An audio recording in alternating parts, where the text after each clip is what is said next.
بعد أعوذ بالله من الشيطان الرجيم بسم الله الرحمن الرحيم وأقيموا الصلاة وآتوا الزكاة واركعوا مع الراكعين سبحان ربك رب العزة عما يصفون وسلام على المرسلين والحمد لله رب العالمين إمدادكم أدرج الله زادكم تدين دنيا شادكم يا غوث الأعظم دستگیرا بادشاہ مرشدہ خواجہ طفیل رحمت للعالمین چشم کرم برما گنج بخش فیض عالم مزار نور خدا ناکسارا پیر کامل کامل رحمہ یا صاحب الجمال و یا سید البشر من وجهك المنیر لقد نور القمر لا يمكن الثناء كما كان حقه بعد الخدا بزرگ قصہ مختصر یا رسول اللہ انظر حالنا یا حبیب اللہ اسمع قالنا اننی فی بحر غم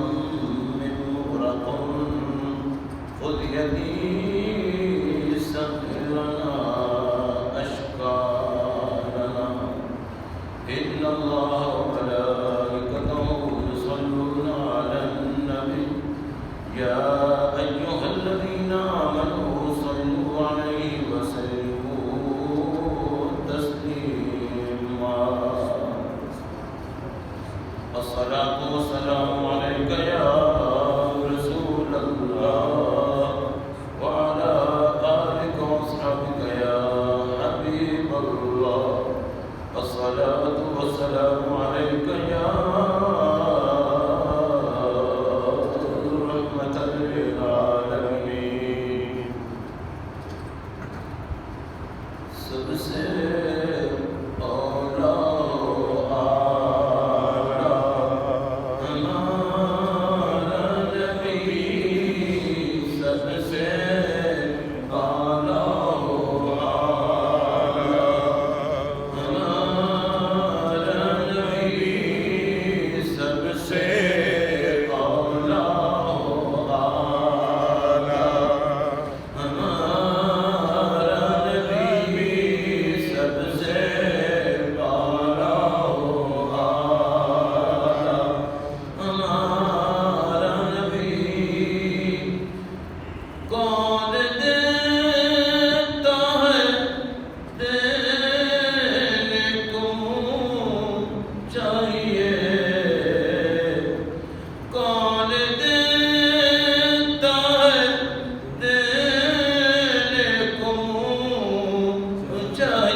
جل شانہ اما نوالہ اعظم شانہ واتم برہانہ بحمد الثنا، رسول ارب و عجم، رسول مالک کوثر، رسول شافع محشر، حضور امام الانبیاء سید الانبیاء محبوب خدا حضرت محمد مصطفیٰ صلی اللہ علیہ وسلم کی ذات والا شان پر انگت درود اور سلام۔ اللہ پاک کی توفیق سے، آپ بھائیوں کی دعا سے آج انشاءاللہ تعالی زکوٰۃ اور عشر کے بارے میں تھوڑی سی گفتگو عرض کرنی ہے، تاکہ میں اور آپ جان سکیں کہ زکوٰۃ کی اہمیت کتنی ہے اور عشر کی اہمیت کتنی ہے۔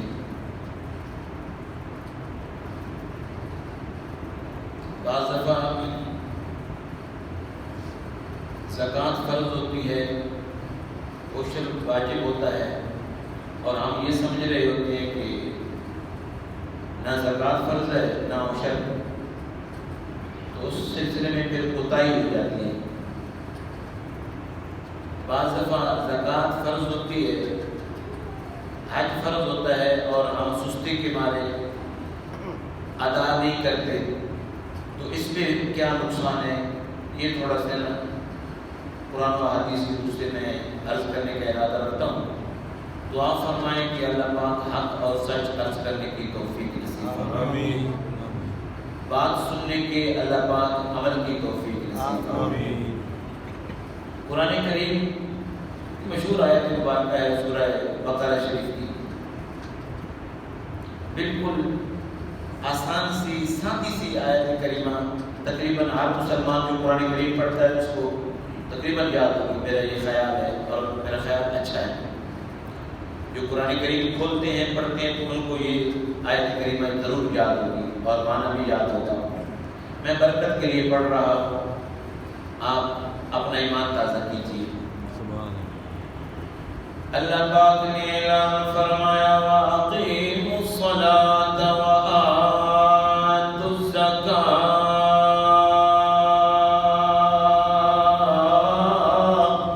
وَارْكَعُوا مَعَ الرَّاكِعِينَ۔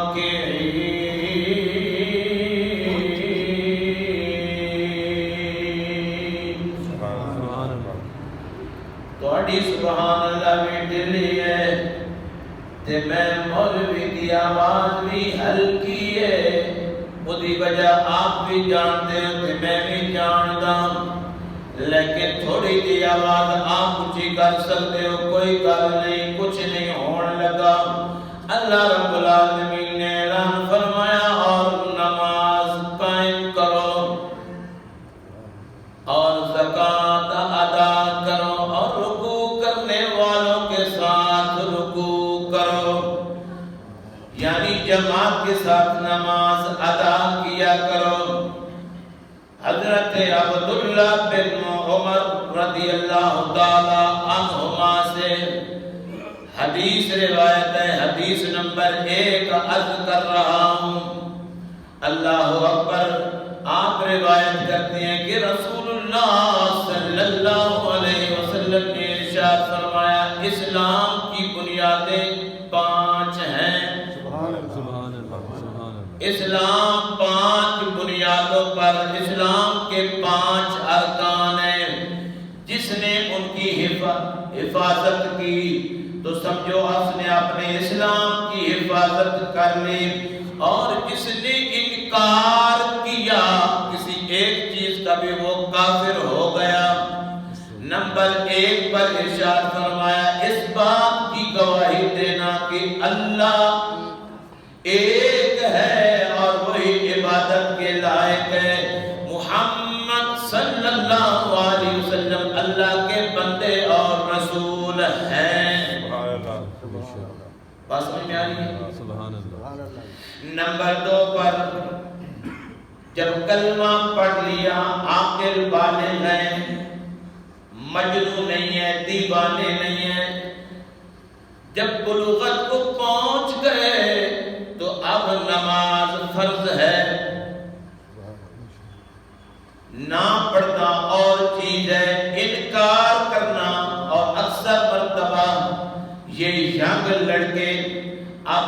گپ شپ لگاتے ہوئے، ایک ان میں نمازی ہے، 4 بے نمازی ہیں، تو وہ نماز پڑھنے والا عادت کے مطابق نماز کے لیے آنے لگتا ہے، اس کو روکتے ہیں، وہ انہیں دعوت دیتا ہے، وہ روکتے ہیں، وہ دعوت دیتا ہے، وہ روکتے ہیں، اللہ اکبر، تو وہ آگے سے یہ کہہ دیتے ہیں کہ یہ مولویوں کا کام ہے، چھوڑ یار نماز کو، استغفر اللہ، یہ فارغ، وہ فارغ، وہ جو یہ جملہ کہہ رہا ہے وہ فارغ ہے،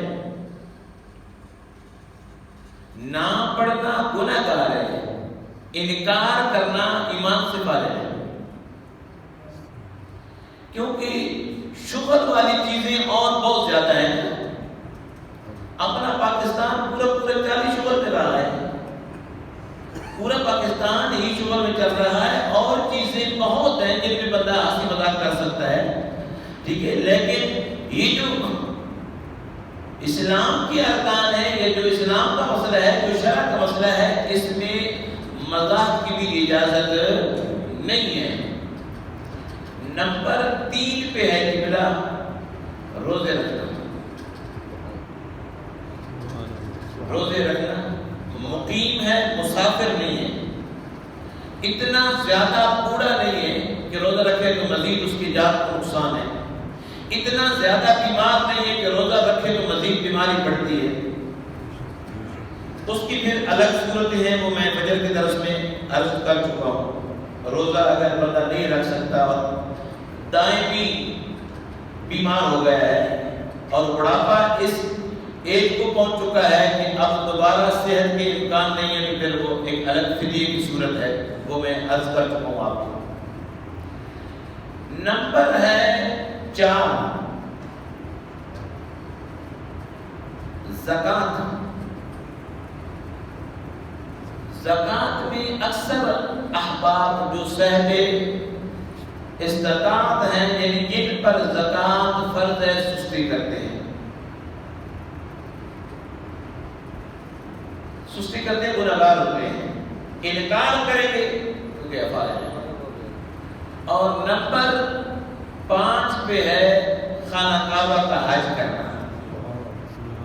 مال و دولت اکٹھا ہے، بہت کچھ ہے، لیکن اس ارادے سے نہیں جاتے کہ نہیں بعد میں اگر ہم نے کرتوت ٹھیک نہیں کی تو لوگ کیا بولیں گے، آخری پھیرے جاؤں گے، آخری پھیرے جاؤں گے، آخری پھیرے جاؤں گے، جب آخری لمحات ہوں تو پھر جاؤں گے، جب کرسی پہ آ جاؤں تو پھر جاؤں گے، جب مسجد پہ جاؤں گا پھر جاؤں گے، نہیں۔ یہ ساری کی ساری عبادات صحت و تندرستی کی حالت میں ہونی چاہیے، تاکہ دیکھیں نا جو حج یا عمرہ کر کے آئے ہیں وہاں سارے جتنے کام کیے جوانوں والے ہیں، جتنے کام کیے، ہوٹل سے حرم میں جانا، ہوٹل سے مسجد نبوی شریف میں جانا، اور 5 وقت کی حاضری جماعت کی دینا۔ بوڑھا بندہ تو بیچارہ اگر اصل میں پڑھ کے آیا ہے ہوٹل پہ، واپس نہیں پہنچ سکے گا مغرب میں، مغرب پڑھ کے آیا کھانے کے لیے ہوٹل پہ تو عشاء پہ نہیں پہنچے گا، چلو فجر کا ٹائم زیادہ ہوتا ہے، اسے تو چاہیے نا کہ وہ عصر کے بعد عشاء تک وہیں بیٹھا رہے۔ جوان ہے تو وہ بھاگ کے جائے گا، اس کے تو کبھی کسی کی 1 رکعت نکل جائے گی، کسی کی 2 نکل جائے گی، کسی کی 3، اور کسی کی جماعت نکل جائے گی، بعد میں پڑھ رہا، وہ ایک الگ چیز ہے، میں اس پہ بحث نہیں کر رہا۔ کہ بلا یہ 5 چیزیں ہیں جن کے انکار کی گنجائش نہیں ہے، جس نے انکار کیا وہ کافر ہے، جس نے انکار کیا وہ کافر ہے۔ اب حدیث لے لیتے ہیں 2 اور ذرا سمجھ لیتے ہیں اور مزید۔ حضرت ابو دردہ رضی اللہ تعالی عنہ، اس صحابہ کا نام لیا کریں، بعض دفعہ بچوں کے نام رکھنے پڑ جاتے ہیں، تو پھر صحابہ کے نام پہ رکھیں گے تو پھر مزہ کچھ اور ہوگا، برکت ہوتی ہے۔ صحابی کے نام پہ آپ نام رکھیں گے نا بچوں کا، پوتوں کا، نواسوں کا، تو بڑی برکت ہوتی ہے۔ حضرت ابو دردہ رضی اللہ تعالی عنہ راوی ہیں کہ فرماتے ہیں کہ رسول اللہ صلی اللہ علیہ وسلم نے فرمایا جو 5 چیزیں ایمان کے ساتھ لایا، جو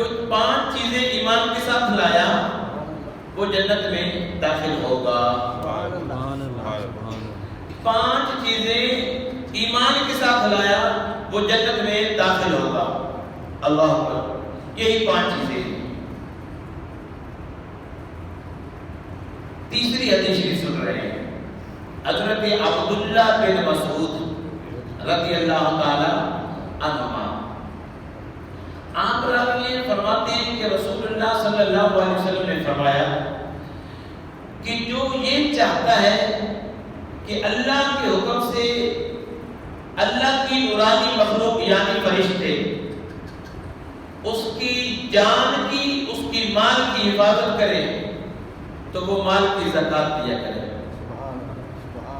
وہ مال کی زکات دیا کرے۔ اور جو یہ چاہتا ہے کہ اس کا بیمار صحت مند ہو جائے تو وہ صدقے کے ذریعے سے اپنے بیماروں کا علاج کرے، صدقے کے ذریعے سے۔ ہمارا پہلا طریقہ یہ ہوتا ہے کہ بھاگو ڈاکٹروں کے پاس، سنت ہے، علاج معالجہ سنت ہے، انکار نہیں ہے مجھے، میں سمجھانے کی کوشش کر رہا ہوں، آپ سمجھنے کی کوشش کیجیے گا۔ بھاگتے ہیں ڈاکٹروں کے پاس جانا چاہیے، اور پھر دوسرا بار ہمارا یہ ہوتا ہے کہ چلو داماڑے کو چلے جاتے ہیں، یہاں تک بھاگ بھوگ کے فارغ ہو جاتے ہیں۔ اللہ کے نبی صلی اللہ علیہ وسلم نے جو علاج بتایا ہے وہ علاج یہ ہے کہ کوئی تم میں سے بیمار ہو جائے، صدقے کے ذریعے سے اس کا علاج کرو۔ پہلے علاج یہاں سے شروع کرنا ہے، صدقے کے ذریعے سے اس کا علاج کرنا ہے، پھر طب اختیار کرنی ہے، یعنی حکمت حکیم کے پاس، ڈاکٹر کے پاس جانا ہے، اور اس کے بعد پھر دم وغیرہ کروا لینا ہے، پھر انشاءاللہ بیمار کھڑا ہو جائے گا۔ اور نمبر 3 پہ ارشاد فرمایا جس پہ آزمائشیں آ گئی ہیں اور وہ چاہتا ہے کہ آزمائشوں کے لیے کوئی ڈھال اختیار کرے، بچاؤ کا کوئی ذریعہ کرے، تو پھر وہ 2 کام کرے گا۔ ایک کیا کرے گا؟ اللہ پاک کی بارگاہ میں دعا کرے گا، اور دوسرا استغفار کرے گا۔ آزمائشیں اس کی طرف اگر طوفان کا روپ بھی اختیار کر کے آ رہی ہوگی نا، دعا ڈھال بن جائے گی، استغفار ڈھال بن جائے گی۔ کاش کہ یہ طریقہ جو اسلام نے بتایا ہے، جو امام الانبیاء صلی اللہ علیہ وسلم نے آپ کو مجھے بتایا ہے، یہ میں اور آپ یاد کر لیں پکا، اور اس پر عمل کر کے زندگی گزاریں۔ اللہ اکبر۔ حضرت ابو ہریرہ رضی اللہ تعالیٰ عنہ سے راوی ہے حدیث، یہ حدیث نمبر کون سے میں پڑھنے لگا جی؟ 5 فرماتے ہیں کہ رسول اللہ صلی اللہ علیہ وسلم نے فرمایا کلمہ پڑھنے کے بعد نماز فرض ہوئی، روزے فرض ہوئے، زکات فرض ہوئی، حج فرض ہوا۔ بندہ کیا کرتا ہے؟ نماز پڑھتا ہے، ٹھیک ہے، روزے رکھتا ہے، حج بھی کر رہا ہے، لیکن زکات نہیں دیتا، کوئی شے قبول نہیں، کوئی شے بولو تو صحیح قبول نہیں، کیونکہ 4 چیزیں اس پر فرض ہوئی ہیں، وہ 3 کر رہا ہے، 1 نہیں کر رہا۔ یہ یوں کہہ لیں کہ نماز کے لیے بھی وہ آتا ہے کہ 4 بندے ہوتے ہیں، کم از کم ہر نماز میں 25 23 40، اب تو خیر لوگ زیادہ ہوتے ہیں، عام نمازوں کی عام دنوں میں بات کرتے ہیں، 30 40 30 40 50، جمعے والے دن 100 150 200، چلو جی لوگ دیکھیں گے بلے بلے ہوگی۔ زکات بھی دیتا ہے، رشتہ داروں میں دے رہا ہے، محلے داروں میں دے رہا ہے، بلے بلے جی غریبوں میں میری شہرت ہوگی۔ حج کے لیے بھی وہ چلا جاتا ہے، جب محلے سے نکلے گا کہاں جا رہا ہے؟ حج کے لیے جا رہا ہے، 4 چھوڑنے کے لیے 8 لینے کے لیے جا رہے ہیں، کہاں جی؟ حج کے لیے جا رہا، نمائش ہے۔ روزہ نہیں رکھتا، جس کا تعلق صرف اور صرف بندے اور رب کے ساتھ ہے، تیسرے بندے کو خبر نہیں ہے کہ میں روزے سے ہوں، آپ روزے سے ہیں، کسی کو کیا پتا؟ روزہ نہیں رکھتا، کوئی شے نہیں، کوشش فرمایا کرے۔ حضرت عبداللہ بن مسعود رضی اللہ تعالیٰ عنہ سے حدیث ہے کہ جس پر نماز اور زکوٰۃ فرض ہوئے وہ نماز پڑھتا ہے، زکوٰۃ نہیں دیتا، نماز کو بھول نہیں۔ میں نے اور آپ نے کیا کرنے، بات آپ کو سمجھ میں آ رہی ہوگی، کوشش فرمایا کریں، کوشش فرمایا کریں تاکہ یہ نہ ساتھ ساتھ جو جو چیزیں فرض ہوتی جا رہی ہیں ان کو ٹچ کیا کریں، ان کو ادا کیا کریں۔ کیا پتا کس عمل میں آپ کی میری نجات ہو جائے، یہ تو رب کو پتا ہے۔ میں نے اور آپ نے محنت کرنی ہے، جو احکامات کلمہ پڑھنے کے بعد فرض ہوئے ہیں ان کو وقت آنے پر ادا کرنا ہے۔ زکوٰۃ ہے کتنی؟ 7.5 تولے سونا، 52.5 تولے چاندی، یا چاندی کی مالیت کے برابر نقدی۔ اب تینوں کو مکس کر لیتے ہیں۔ مثال کے طور پر 5.5 تولے چاندی کی مارکیٹ میں قیمت ہے، میں مثال دے رہا ہوں، میں نے پوچھا نہیں کسی سے اور نہ مجھے کوئی تجربہ ہی ہے، صرف مثال دے رہا ہوں، مثال صرف سمجھنے کی حد تک ہے، حقیقت میں اس کا کوئی واسطہ تعلق نہیں ہے۔ 52.5 تولے چاندی کی مثال دے رہا ہوں، قیمت ہے مارکیٹ میں 72,000 روپے، ٹھیک ہے۔ اب سونا ہے آدھا تولہ، کچھ نقدی ہے اور کچھ چاندی ہے، یا 16 آدھا تولہ ہے اور کچھ نقدی ہے، کل کو ملا کے 72,000 روپے ہو گئے۔ سال گزر گیا، اضافی پڑے ہیں، زکوٰۃ فرض ہے۔ لاکھ میں سے مثال کے طور پر سونے کی قیمت 1 تولے کی 1,30,000 روپے ہے، مثال دے رہا ہوں، حقیقت کا اس کے ساتھ کوئی واسطہ تعلق نہیں ہے، میں ویسے اندازن کہہ رہا ہوں، ہو سکتا ہے یہ قیمت ہو بھی صحیح، ہو سکتا ہے یہی قیمت ہو، لیکن میں صرف سمجھانے کے لیے بات کر رہا ہوں کہ اب بندے کے پاس 1,30,000 روپیہ موجود ہے اور سال گزر گیا، زکوٰۃ بنتی ہے 1,00,000 کی 2,500 اور باقی 30 جو ہے اس کا 40 پیسہ، یہ ادا کرنا ہی کرنا ہے۔ خوش دلی سے کرے تو سبحان اللہ، نہیں تو پھر کرنا تو ہے ہی ہے، تو بہتر یہ ہے کہ بندہ خوش دلی کے ساتھ ادا کرے، بہتر یہ ہے کہ خوش دلی کے ساتھ ادا کرے۔ مثال کے طور پر بندہ 4 لاکھ کا مالک ہے تو کتنے ہوئے؟ 10,000 روپے۔ اب گننے میں نا 4 لاکھ روپے تھوڑے سے ہیں، جب آدھا تو بندہ کہتا ہے، غریب بندہ کہتا ہے نا، بندہ 4 لاکھ میرے پاس ہے، میں 4 لاکھ کا مالک ہوں، جیسے اس کے لیے زکوٰۃ کا کہا جائے 10,000 روپے، 10,000 ہے، یہ ٹر جان گے، میں بڑے اوکھے کمائے تھے، میں تو سام کے رکھے تھے، میں نے تو 1.5 سال ہو گئے جوڑ دے تو بڑی مشکل نام ہے، 4 لاکھ روپے اکٹھا کیتا ہے، ایک مولوی کی جگہ پسند کرنا ہے، ایک مولوی صاحب دوبارے نہیں، بھائی یہ مولوی کی بات نہیں ہے، یہ شرع کا مسئلہ ہے، یہ مولوی صرف لکیر کا فقیر ہے، پڑھ کے عرض کر رہا ہے، پڑھ کے عرض کر رہا ہے، میں نے اور آپ نے سمجھنے کی کوشش کرنی ہے۔ لاکھ میں سے 2,500 روپیہ دینا ہی دینا ہے، اوپر پھر جتنا اللہ پاک نے نواز رکھا ہے اوپر جاتے جائیں گے۔ ایک مسئلہ ہے ہمارے یہاں یہ عشر کا، عشر کی زمینیں ہوتی ہیں 2 قسم کی، زمینیں ہوتی ہیں 2 قسم کی، ایک زمین ہے جس کو نہر، نالے اور برسات سیراب کرتی ہے، ٹھیک ہے، جب اس سے کھیتی پکتی ہے، کھیتی بھی کیا کیا چیزیں ہیں؟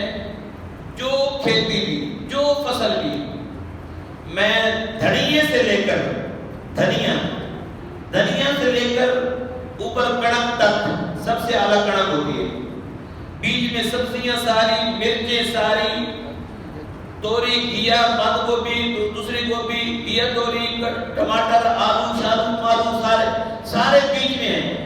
اور فروٹ میں جتنی چیزیں بھی آ گئی، فروٹ میں جتنی چیزیں بھی آ گئی، پیر سے لے کر فروٹوں کا بادشاہ آم، جتنی بھی ہیں، خربوزہ ہے، تربوز ہے، تمام میں جو بیچنے کے لیے بیچی گئی ہیں ان میں عشر ہے۔ اب آپ زمین ہے دو قسم کی، ایک برسات والی ہے، نہر والی ہے، نالے والی ہے، پانی مفت آتا ہے، اس پہ سال گزرنا ضروری نہیں ہے، 6 مہینے گزرنا ضروری نہیں، جب فصل پکی عشر دینا ہی دینا ہے، 10واں حصہ۔ اور ایک ہے کہ پانی ہم مول لیتے ہیں، ٹھیکے پہ پانی لیتے ہیں، مول لیتے ہیں، اس کا 20واں حصہ ہے۔ پھر ایک زمین ہے مالک خود بھی بیچتا ہے، ٹھیک ہے، مالک خود بیچتا ہے، ایک ہے ٹھیکیدار کو دی ہوئی ہے، آدھا حصہ لیتا ہے، تیسرا حصہ لیتا ہے۔ جب تیسرا حصہ لیتا ہے یا آدھا لیتا ہے تو جو بائی وغیرہ کر رہا ہے، جو محنت کر رہا ہے، جو مزیرہ ہے، جو مزدور ہے، وہ الگ اپنا عشر دے گا، مالک الگ عشر دے گا۔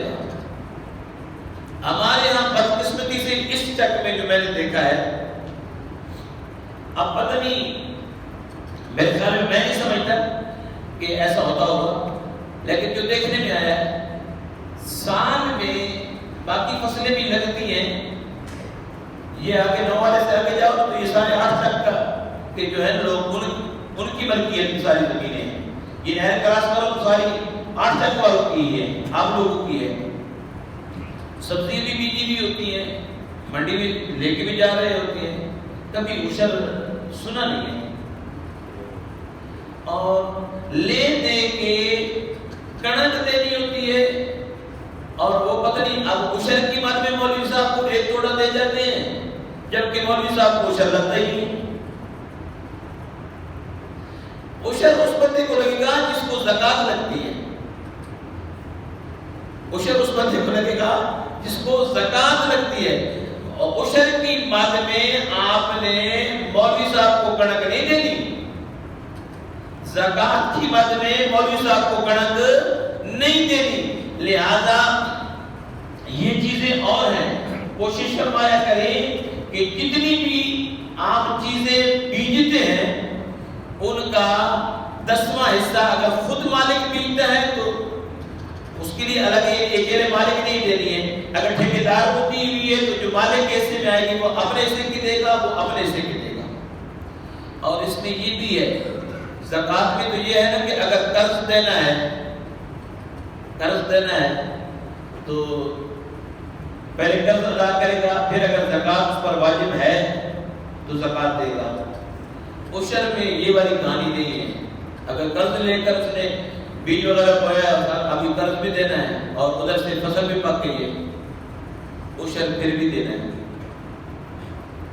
عشر پھر بھی دینا ہے، اور دینا ان لوگوں کو ہے جن کو زکات دینی ہے۔ جیسے اب آپ کا مدرسہ ہے، کوئی مدرسہ ہے جہاں پہ تقریباً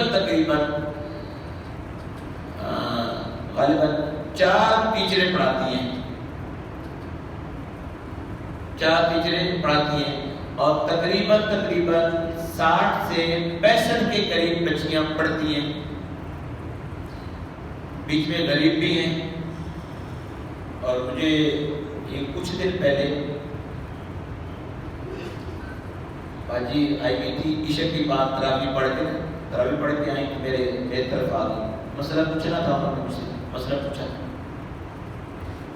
تو بتا رہی تھی کہ جو قاری صاحب غریب بچیاں ہوتی ہیں تو ہم کوشش کرتے ہیں ایک دوسرے کو کہا کہ اپنے طور پہ کہ ان کو کتابیں بھی اپنے پاس سے لے کے دیتے ہیں، میں ہم تو اپنی طرف سے پوری کوشش کر رہے ہیں. تو اس میں نا پھر یہ سلسلہ بھی ہوتا ہے. اب 4 ایک باجی خود ہے, نیچے 3 ٹیچریں ہیں, ان کی نگرانی میں, باجی کی نگرانی میں پڑھاتی ہیں. باجی برگر کے لیے چکر لگا لیتی ہیں, باقی 3 استاد یکدم بیٹھی ہیں 4 گھنٹے 5 گھنٹے وہ پڑھاتی ہیں.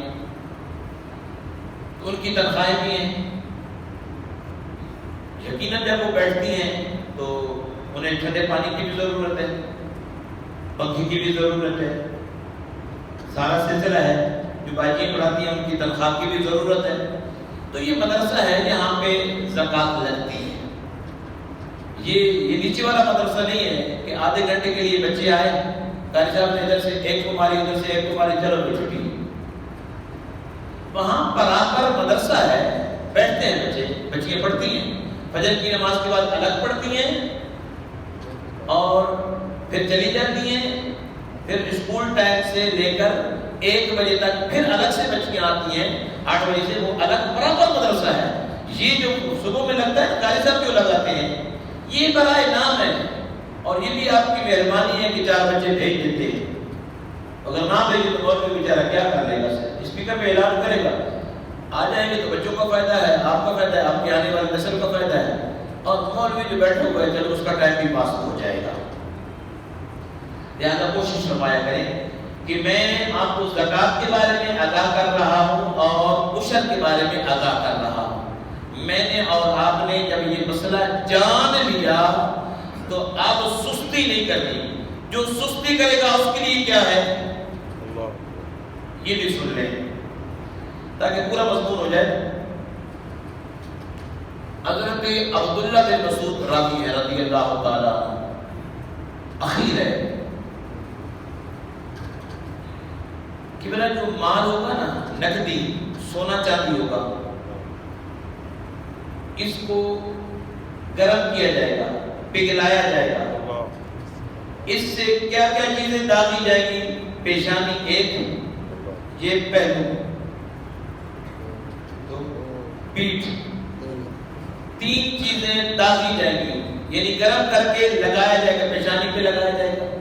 اور یہ سلسلہ شروع رہے گا. اور وہ ایک دن جو 50,000 سال کا ہوگا, یہ برابر جب ٹھنڈی ہو جائے گا, مال جیسے ٹھنڈا ہو جائے گا, پھر گرم کر کے پھر گرم کر کے پھر, یہ 50,000 سال تک ہوتا رہے گا جب تک فیصلہ نہیں ہو جاتا کہ یہ جنتی ہے کہ دوزخی ہے. آگے آپ اندازہ لگا لیں. اور اگر وہ مال مویشی کا مالک ہے, مثال کے طور اونٹ رکھی ہوئی ہیں, بھینسیں رکھی ہوئی ہیں, بکریاں رکھی ہوئی ہیں, بھیڑوں رکھی ہوئی ہیں, ٹھیک ہے, گائے رکھی ہوئی ہیں, گھوڑے رکھے ہوئے ہیں, یہ ساری چیزیں ہیں, ان کی وہ زکوٰۃ نہیں دیتا تو مالک کو میدان میں لٹا دیا جائے گا. جانور یہ سارے چھوڑ دیے جائیں گے اور کوئی اسے ٹھڈوں کے ساتھ رنے گا, کوئی سینگوں کے ساتھ مارے گا, اور کوئی دانتوں کے ساتھ اسے کاٹے گا اور چبائے گا. اور یہ بھی سلسلہ 50,000 سال تک ہوتا رہے گا. استغفر اللہ. اور پھر ایک صورت یہ بھی ہوگی کہ وہ مال جو ہے سانپ کی صورت بنا دی جائے گی اور سانپ آگ کا ہوگا اور وہ گلے میں لپیٹ دیا جائے گا اور وہ ان چیزوں کو ڈستا ہوگا جو میں نے پہلے عرض کی ہے. ایک صورت اور بھی ہوگی, وہ سانپ کی صورت بن جائے گی اور مالک کے پیچھے دوڑے گا. مالک پوچھے گا کون ہے یار, مجھ سے تیرا کیا واسطہ تعلق ہے. وہ مالک آگے بھاگے گا, مال پیچھے بھاگے گا. مالک آگے, مال پیچھے, مالک آگے, مال پیچھے.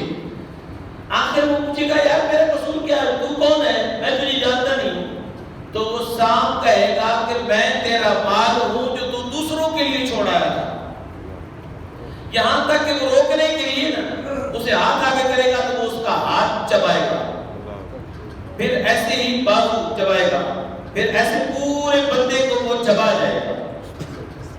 یہ صورتحال ہوگی جو زکوٰۃ نہیں دیتے. دیکھیں میں یہ نہیں کہہ رہا کہ آپ 60 کروڑ کے مالک ہیں آپ کی ماڈل سٹی میں بھی پلاٹ ہے، ادھر ویلی میں بھی آپ کے پلاٹ ہیں، 8 چک میں بھی آپ کے مکان ہیں، آپ 60 کروڑ کے مالک ہیں یا 70 کروڑ کے مالک ہیں، تو قبلہ اللہ پاک آپ کو 70 کا ڈبل عطا کرے، لیکن جو مسلمان ہونے کے ناطے جو شریعت مطہرہ نے قانون وضع فرمایا ہے اس کی زکوٰۃ بھی تو ہے۔ اب بندہ جو 70 کروڑ کا مالک ہو زکوٰۃ کیسے دے گا؟ تو جس کو دے گا غربت کدھر جائے گی؟ غربت رفع چکر ہو جائے گی۔ اور میں گزارش کروں اگر 8 چک کے لوگ 8 چک کے غریبوں کو زکوٰۃ اور عشر دیں نا تو 1 سال میں 1 سال کی یہ زکوٰۃ اور عشر اگر ترتیب سے دیں تو دیتے نہیں ہیں، جو بنتی ہے وہ دیں تو 8 چک میں کوئی غریب رہے گا نہیں، سارے امیر رہیں گے۔ سب کے پاس اپنے اپنے ترتیب سے کوٹھیاں ہوں گی، سب کے پاس گاڑیاں ہوں گی۔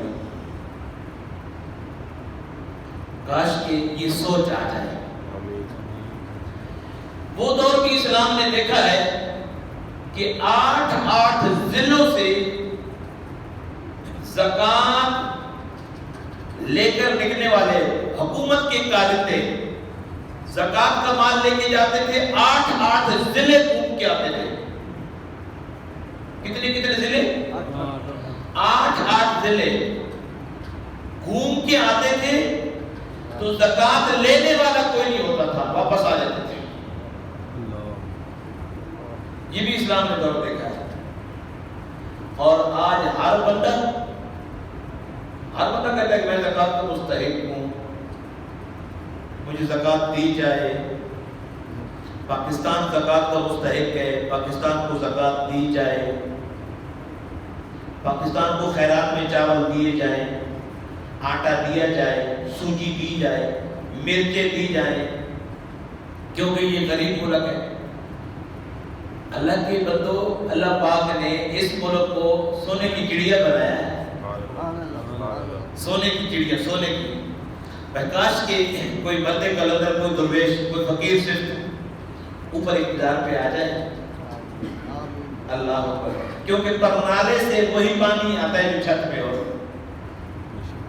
اور میں قربان جاؤں، جب امیر المؤمنین حضرت عمر فاروق رضی اللہ تعالیٰ عنہ شام فتح ہوا، ایران فتح ہوا، کیسر و کسریٰ فتح ہوا، اور مسجد نبوی میں چمڑے کے دسترخوان پر جب مال رکھا گیا، ایسے بکھیرا گیا، تحریر پیش کی گئی، یہ لسٹ دی گئی، اللہ اکبر، عمر پاک نے یہ پڑھ کرنا کہ جو تحریر ہے اس میں ذرہ برابر، سوئی کی ناکی کے برابر بھی ہیرا پھیری نہیں کی گئی۔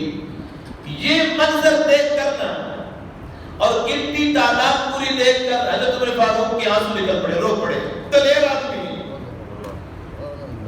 کشتی کا ماسٹر آدمی، پہلوان آدمی، حالت کفر میں بھی پہلوان تھا، حالت اسلام میں بھی پہلوان تھا۔ حالت کفر میں یہ پوزیشن تھی کہ اوقاس کی منڈی میں جب خطاب کا بیٹا لگوٹا کس کے جاتا تھا تو پہلوان کپڑے پہن کے بھاگ جاتے تھے۔ یہ حالت کفر کی پوزیشن ہے۔ اور حالت اسلام کی پوزیشن یہ ہے کہ ہجرت ہے، سارے مسلمان چھپ چھپ کے ہجرت کر رہے ہیں، مدینے کا سفر کر رہے ہیں۔ جب عمر پاک کی باری آئی تو کافروں کے بڑے جو سورما تھے، بڑے بڑے جو پہلوان مانے جاتے تھے، جو سردار مانے جاتے تھے، عمر پاک نے اکیلے جا کے ان کے دروازے کھٹکھٹائے، اور خطاب کا بیٹا ہجرت کر رہا ہے، کسی میں دم خم ہے، ماں کا دودھ پیا ہے، تو آؤ خطاب کا بیٹا راستہ روکو۔ کوئی نہیں نکلا، عمر جان چھوڑ یار، عمر جان چھوڑ، ہمیں گھر میں بھی سکون سے نہیں بیٹھنے دیتا۔ وہ شخص رو پڑا کہ واہ، رسول اللہ کی تربیت کا کتنا اثر ہے کہ سوئی کی ناکی کے برابر بھی ہے، پھیری نہیں ہوئی۔ ادھر سے حضرت امیر المومنین حضرت علی پاک تشریف لے آئے اور پوچھا کہ امیر المومنین بھائی کیوں رو رہے ہو؟ علی یار میں تحریر پڑھ کے اور مال دیکھ کے خوش ہو رہا ہوں کہ سوئی کی ناکی کے برابر بھی ہیرا پھیری نہیں ہوئی۔ اللہ اکبر۔ تو حضرت علی پاک نے جملہ کہا اور کیا کہا؟ آپ نے فرمایا کہ جب اوپر عدل والا ہو تو نیچے ہیرا پھیری نہیں ہوتی۔ سبحان اللہ، سبحان اللہ۔ جب اوپر انصاف والا بندہ بیٹھا ہو تو نیچے ہیرا پھیری نہیں ہوتی، دغا بازی نہیں ہوتی، فراڈ نہیں ہوتا۔ اللہ اکبر۔ تو میرے دوستو جب اوپر ہی ہیرا پھیری والے ہو تو نیچے تو پھر ہر بندے نے چپراسی سے لے کر اوپر افسر تک ہیرا پھیری کرنی ہے۔ میں نے آپ کو کیا گزارش کی ہے؟ زکوٰۃ کے متعلق اور عشر کے متعلق امید ہے کہ بات سمجھ میں آئی ہوگی۔ اور دینا کہاں پہ ہے؟ گھر سے شروع کرنا ہے۔ گھر سے مراد یہ ہے کہ بہن بھائی کو بھی دے سکتے ہیں۔ یہ جو آپ کی اولاد میں ہے، جو اولاد میں ان کو نہیں دے سکتے۔ اوپر جو ہے باپ ہے، باقی یہ ہو گئے اوپر والے جو رشتے ہیں ان کو بھی نہیں دے سکتے۔ باقی چاچو وغیرہ، یہ خالہ وغیرہ ان کو آپ دے سکتے ہیں، بھائیوں کو بہنوں کو بھی دے سکتے ہیں، زکوٰۃ دے سکتے ہیں، اور اسی طریقے سے عشر بھی دے سکتے ہیں۔ لہٰذا دینے کی جو فضیلتیں ہیں وہ بھی میں نے آپ کے سامنے پڑھ کے رکھی ہیں، اور جو نہ دینے کی مذمت ہے وہ بھی رکھی ہے۔ امید ہے کہ بات سمجھ میں آئی ہوگی۔ اللہ پاک کی بارگاہ میں دعا کرتے ہیں کہ یا اللہ ہم نے زکوٰۃ اور عشر کے متعلق جاننے کی کوشش کی، یا اللہ جن کو سمجھ آ گئی اور وہ اس کے مستحق ہیں، یعنی ان پر فرض ہے یا واجب ہے، تو یا اللہ انہیں وقت مقررہ پر ادا کرنے کی توفیق نصیب فرما۔ جن دوستوں نے سنتیں